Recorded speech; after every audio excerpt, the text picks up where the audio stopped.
स्वागत छ। आज हामी AWS स्टेप फंक्शन्स बारे अलि गहिरिएर कुरा गरौँ है त। हामीसँग केही लेक्चर नोटहरू छन् र आजको हाम्रो छलफलको उद्देश्य चाहिँ यो सेवाले डिस्ट्रिब्युटेड एप्लिकेशन्स र माइक्रो सर्भिसेसलाई कसरी समन्वय गर्छ भन्ने बुझ्नु हो। खास गरी माइक्रो सर्भिसेस जस्ता प्रणालीमा वर्कफ्लो व्यवस्थापन गर्न किन यति गाह्रो हुन्छ र AWS स्टेप फंक्शन्सले यसलाई कसरी सजिलो बनाउँछ। ल सुरु गरौँ।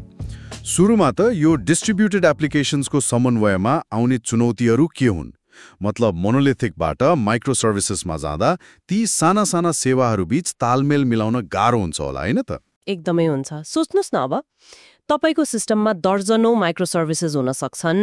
हरेकले आफ्नो काम गर्छ। अब एउटा काम सकिएपछि कुन सुरु गर्ने, कसरी थाहा पाउने, अनि कुनै सर्भिस बिचमै फेल भयो भने के गर्ने त? हो, त्यो चाहिँ ठूलो समस्या हो। फेरि चलाउने कि वा अर्कै बाटो लिने, अनि पुरै प्रक्रिया कहाँ पुग्यो भनेर कसरी निगरानी गर्ने? यी सबै व्यवस्थापन गर्न आफै कोड लेख्नु पर्यो, जुन निकै जटिल हुन सक्छ। अनि त्यसमा गल्ती हुने सम्भावना पनि बढी भयो। हो नि। फेरि प्रयास गर्ने, कन्डिसन्स हेरेर निर्णय लिने चोइस वा एकैपटक धेरै काम गर्ने प्यारालेलिज्म जस्ता कुराहरू आफै ह्यान्डल गर्नु निकै चुनौतीपूर्ण हुन्छ। हो, यही जटिलतालाई सम्बोधन गर्न AWS स्टेप फंक्शन्स आएको भनिन्छ। ल भन्नुस्, यसले वास्तवमा कसरी मद्दत गर्छ त? स्टेप फंक्शन्स भनेको नि एउटा सर्भरलेस अर्केस्ट्रेसन सेवा हो। यसले के गर्छ भने तपाईलाई एउटा भिजुअल वर्कफ्लो, मतलब देखिने खालको कार्यप्रवाह बनाउन दिन्छ। अनि त्यो वर्कफ्लो मार्फत तपाईको एप्लिकेसनका विभिन्न भागहरू जस्तै ल्याम्डा फंक्शन्स, कन्टेनर टास्क्स या अरू AWS सेवाहरूलाई जोड्न र समन्वय गर्न सक्नुहुन्छ। भिजुअल वर्कफ्लो हो। यसको राम्रो पक्ष के हो भने तपाईले वर्कफ्लोको लजिक जस्तै कुन कामपछि कुन गर्ने, समानान्तरमा के चलाउने, कति बेर पर्खने, गल्ती भए के गर्ने, यी सब कुरा कोडबाट बाहिर स्टेप फंक्शन्समा परिभाषित गर्नुहुन्छ। कोडबाट छुट्टै? हो। अनि स्टेप फंक्शन्सले हरेक चरणलाई आफै ट्रिगर गर्छ, ट्र्याक गर्छ, गल्ती भएमा रिट्राईको व्यवस्था मिलाउँछ र हरेक चरणको अवस्था स्टेट पनि लग गर्छ। यसले गर्दा डेभलपरहरूले एप्लिकेसन लजिकमा बढी ध्यान दिन पाउँछन्, प्रोडक्टिभिटी बढ्छ। अनि एजिलिटी र रेजिलियन्सी पनि भन्नुभयो? हो, एप्लिकेसनलाई सजिलै स्केल गर्न र रिकभर गर्न सकिन्छ, एजिलिटी, अनि समग्र प्रणाली बलियो बन्छ, रेजिलियन्सी। त्यो त फाइदाजनक रहेछ। भनेपछि कोडबाट वर्कफ्लो लजिक छुट्याउने कुरा भयो। यो भिजुअल वर्कफ्लो र स्टेटको अवधारणा अलि विस्तारमा बताउनुस् न। कसरी काम गर्छ त यो? स्टेट मसिन, स्टेट्स, संक्रमण, यी के हुन्? हो, तपाईले Amazon स्टेट्स ल्याङ्ग्वेज प्रयोग गरेर एउटा स्टेट मसिन बनाउनुहुन्छ। यो Amazon स्टेट्स ल्याङ्ग्वेज चाहिँ जेसनमा आधारित हुन्छ। जेसनमा? ओके। यो स्टेट मसिन नै तपाईको पूरा वर्कफ्लो हो। यो स्टेट मसिनभित्र विभिन्न स्टेट्सहरू हुन्छन्, एउटा श्रृङ्खला जस्तो। हरेक स्टेटले एउटा निश्चित काम गर्छ, जस्तै कुनै ल्याम्डा फंक्शन चलाउने वा केही समय पर्खिने वा इनपुट डेटाको आधारमा निर्णय लिने। हरेक स्टेटको आफ्नो काम? हो। अनि एउटा स्टेटबाट अर्कोमा कसरी जाने भन्ने नियमलाई संक्रमण भनिन्छ। जब तपाईं स्टेट मसिन चलाउनुहुन्छ नि, एक्जिक्युसन सुरु गर्नुहुन्छ, यसले इनपुट डेटा लिन्छ। पहिलो स्टेटले त्यो डेटामा काम गर्छ अनि आफ्नो आउटपुट अर्को स्टेटलाई पास गर्छ। यो प्रक्रिया वर्कफ्लो नसक्युन्जेल चलिरहन्छ। अनि यो सबै देखिन्छ पनि? सबभन्दा राम्रो कुरा त्यही हो। तपाईले AWS कन्सोलमा यो पुरै वर्कफ्लोलाई भिजुअल रूपमा देख्न सक्नुहुन्छ। कुन चरण चलिरहेको छ, कुन सफल भयो, कुन असफल भयो, सबै रियल टाइममा। वाउ, यो त निकै व्यवस्थित देखियो त। अघि तपाईले विभिन्न प्रकारका स्टेट्सहरू पनि हुन्छन् भन्नुभएको थियो हैन? तिनीहरूको काम चाहिँ के हो? हो, छन्। वर्कफ्लोमा चाहिने विभिन्न काम गर्न फरक स्टेट टाइपहरू छन्। सबैभन्दा महत्त्वपूर्ण सायद टास्क स्टेट होला। यसले वास्तविक काम गर्छ, जस्तै AWS ल्याम्डा फंक्शन कल गर्ने, फर्गेट टास्क चलाउने वा कुनै बाहिरको API लाई हिट गर्ने। मुख्य काम गर्ने स्टेट हो।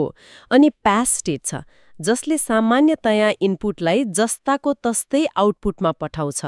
कहिलेकाहीँ डेटालाई थोरै मिलाउन वा स्ट्याटिक भ्याल्यु थप्न पनि प्रयोग हुन्छ। चोइस स्टेटले चाहिँ इफ देन एल्स जस्तै काम गर्छ, इनपुट डेटाको आधारमा वर्कफ्लोलाई कुन बाटोमा लैजाने भनेर निर्णय गर्छ। ब्रान्चिङको लागि? हो, ब्रान्चिङको लागि। अनि प्यारलल स्टेटले एकैपटक धेरै टास्क ब्रान्चहरू समानान्तर रूपमा चलाउन दिन्छ। यसले काम छिटो सकाउन मद्दत गर्छ। प्यारलल प्रोसेसिङ जस्तो? त्यस्तै। वेट स्टेटले वर्कफ्लोलाई केही समय रोकेर राख्छ, सेकेन्ड, मिनेट, दिन वा कुनै निश्चित मिति समयसम्म। अनि फेल स्टेटले एक्जिक्युसनलाई तुरुन्तै असफल बनाइदिन्छ भने सक्सिड स्टेटले सफलतापूर्वक समाप्त गर्छ। कति धेरै किसिमका रहेछन्? हो, यी विभिन्न स्टेटहरूलाई मिलाएर तपाईँ निकै जटिल वर्कफ्लोहरू पनि सजिलै बनाउन सक्नुहुन्छ। यति धेरै विकल्पहरू भएपछि त विभिन्न किसिमका समस्याहरू समाधान गर्न सकिन्छ होला। वास्तविक संसारमा यसका प्रयोगहरू कस्ता छन् त? केही उदाहरण दिनुस् न। यसका प्रयोगहरू त अनगिन्ती छन्, खास गरी जहाँ धेरै चरणहरू वा सेवाहरूलाई मिलाउनु पर्छ, जस्तै डेटा प्रोसेसिङमा। लामो चल्ने डेटा पाइपलाइनहरू बनाउन जहाँ डाटा एउटा चरणबाट अर्कोमा प्रोसेस हुँदै जान्छ। Data pipeline? हो, अनि आइटी र बिजनेस प्रोसेस अटोमेसनमा पनि, जस्तै नयाँ कर्मचारी अनबोर्डिङको प्रक्रिया वा सर्भरहरू सेटअप गर्ने जस्ता कामहरू स्वचालित गर्न। इटिएल जब्स मतलब डाटा निकाल्ने, एक्सट्र्याक्ट, त्यसलाई चाहिने फर्मेटमा बदल्ने, ट्रान्सफर्म र कतै लगेर राख्ने, लोड, यो पुरै प्रक्रियालाई स्टेप फङ्क्सन्सले ओर्केस्ट्रेट गर्न सक्छ। इटिएलको लागि पनि राम्रो भयो। अनि माइक्रो सर्भिस अर्केस्ट्रेसनमा त यो एकदमै उपयोगी छ। धेरै माइक्रो सर्भिसेस भएको एप्लिकेसनमा टास्कहरूको सिक्वेन्स मिलाउन, एरर ह्यान्डलिङ गर्न, जस्तै ई-कमर्समा अर्डर प्रोसेस गर्दा अर्डर लिने, पेमेन्ट जाँच्ने, इन्भेन्ट्री मिलाउने, शिपमेन्ट सुरु गर्ने, ग्राहकलाई खबर पठाउने, यी सबैलाई स्टेप फङ्क्सन्सले एउटा वर्कफ्लोमा बाँध्न सक्छ। ओहो, त्यो त एकदमै जटिल हुन्छ होला आफै गर्न। हो नि। अनि अर्को महत्त्वपूर्ण क्षेत्र भनेको मेसिन लर्निङ एमएल वर्कफ्लोज हो। एमएल मोडल ट्रेनिङको पाइपलाइन व्यवस्थापन गर्न, डाटा तयार पार्ने, मोडल ट्रेन गर्ने, इभ्यालुएट गर्ने, डिप्लोय गर्ने, मोनिटर गर्ने, यी सबै चरणहरूलाई क्रमबद्ध गर्न सकिन्छ। एमएलमा पनि? हो, यी सबै उदाहरणहरूमा स्टेप फङ्क्सन्सले जटिलता घटाउँछ, के भइरहेको छ भनेर हेर्न सजिलो बनाउँछ, भिजिबिलिटी बढाउँछ र गल्तीहरू व्यवस्थापन गर्न सजिलो बनाउँछ। बुझ्यो। त्यसो भए एडब्ल्युएस स्टेप फङ्क्सन्स डिस्ट्रिब्युटेड सिस्टम्समा वर्कफ्लो व्यवस्थापनको जटिलतालाई सम्बोधन गर्न डिजाइन गरिएको निकै शक्तिशाली सर्भरलेस अर्केस्ट्रेसन सेवा रहेछ।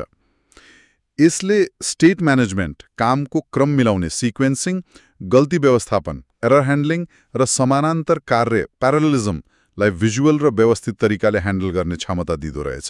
एकदम सही भन्नुभयो। र अन्त्यमा एउटा सोच्नको लागि प्रश्न छोडेर जाउँ न त, हैन? हुन्छ, के प्रश्न? कल्पना गर्नुहोस् तपाईँ एउटा अलि जटिल वर्कफ्लो डिजाइन गर्दै हुनुहुन्छ, जस्तै कुनै ठुलो इटिएल पाइपलाइन वा एमएल ट्रेनिङ सिक्वेन्स। अब तपाईले कुन स्टेट टाइप कसरी प्रयोग गर्नुहुन्छ भन्ने कुराले, जस्तै धेरै टास्क स्टेट्सको सट्टा एउटा लामो चल्ने टास्क प्रयोग गर्ने कि, वा प्यारलल स्टेटको सट्टा सिक्वेन्शियल टास्क चलाउने कि, वा वेट स्टेट कति प्रयोग गर्ने, यस्तो छुनोटले तपाईको वर्कफ्लोको समग्र लागत, कति छिटो सकिन्छ, पर्फर्मेन्स र कतिको भरपर्दो हुन्छ रेजिलियन्समा कस्तो असर पार्ला? ट्रेड अफको कुरा हो, ट्रेड अफ।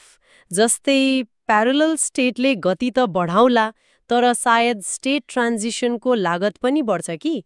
वेट स्टेटले लागत घटाउला, तर वर्कफ्लो ढिलो होला।